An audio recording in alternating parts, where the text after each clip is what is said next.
नमस्कार, माझे नाव शुभांगी शिरसाट, अभिनव college of pharmacy, पुणेमधून. विषय शासनाच्या शिष्यवृत्ती योजना आणि अंमलबजावणी. भारतीय समाजात शिक्षण हा फक्त वैयक्तिक विकासाचा मार्ग नाही, तर तो सामाजिक समतेचा आणि राष्ट्रनिर्मितीचा पाया आहे. संविधानाने कलम 21 क द्वारे शिक्षणाचा हक्क दिला आहे.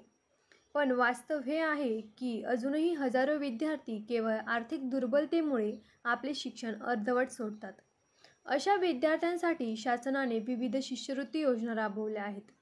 या योजनेचा उद्देश म्हणजे हुशार परंतु गरीब विद्यार्थी आर्थिक अडचणींमुळे मागे राहू नये. यामधील काही प्रमुख शिष्यवृत्ती योजना: EBC स्कॉलरशिप, आर्थिक दुर्बल घटकांसाठी शिष्यवृत्ती. यामध्ये पात्रता वार्षिक उत्पन्न 8 लाखांखाली. लाभ: शिक्षण शुल्क माफ. 2. अनुसूचित जाती जमाती post matric scholarship, SC/ST post matric scholarship. पात्रता SC/ST प्रवर्गातील विद्यार्थी. लाभ: शिक्षण शुल्क, राहणीमान भत्ता प्लस पुस्तके. 3.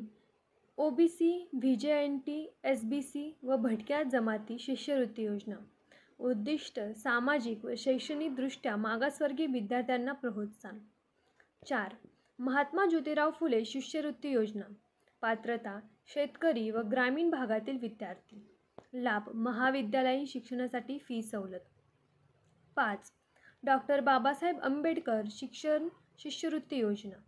उद्दिष्ट: उच्च शिक्षण घेणाऱ्या SC/ST विद्यार्थ्यांना मदत. लाभ: परदेशात शिक्षणासाठी विशेष शिष्यवृत्ती. 6. पंडित जवाहरलाल नेहरू शिष्यवृत्ती योजना. उद्दिष्ट: संशोधन व उच्च शिक्षणासाठी मदत. 7. राष्ट्रीय मेधावृत्ती योजना, NMMS national means cum merit scholarship 2008 पासून. पात्रता: इयत्ता 8वीतील हुशार व गरीब विद्यार्थी. लाभ: दरमहा 1000 इयत्ता 9वी ते 12वी पर्यंत. जसे शिष्यवृत्तीमध्ये सकारात्मक गोष्टी आहेत तसेच नकारात्मक पण काही गोष्टी आहेत. तर वास्तव शिष्यवृत्ती घोटाळे.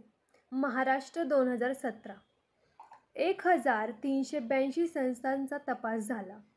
रुपये 2174 कोटींचा घोटाळा आढळला. खोट्या विद्यार्थ्यांची नावे, डुप्लिकेट सर्टिफिकेट्स, अस्तित्वात नसलेली कोर्स दाखवून निधी हडप. हिमाचल प्रदेश 2025. दलित व अल्पसंख्याक विद्यार्थ्यांसाठी असलेल्या योजनांमधून रुपये 250 कोटी अधिकाऱ्यांनी वसूल केले. कर्नाटक जुलै 2025. 643 विद्यार्थ्यांच्या नावाने फसवी कागदपत्रे तयार करून रुपये 1,35 कोटींचा घोटाळा. CBI FIR 2023. अल्पसंख्याक शिष्यवृत्ती योजनांमध्ये 830 फेक संस्था. रुपये 144 कोटींची तोटा शासनाला.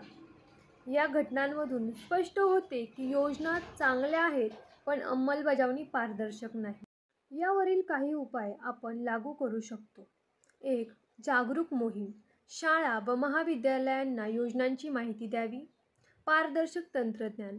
आधार व मोबाईलशी युनिक लिंक, बँक खात्यात थेट पैसे. 3.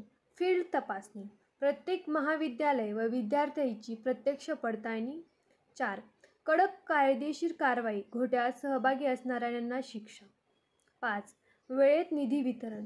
शिष्यवृत्ती शैक्षणिक वर्षांच्या माध्यमातच मिळावी. 6. तृतीय पक्ष ऑडिट. NGO किंवा स्वतंत्र समितीमार्फत पडताळणी. 7. विद्यार्थ्यांचा सहभाग. हेल्पलाईन, ग्रीव्हन्स व्यवस्था.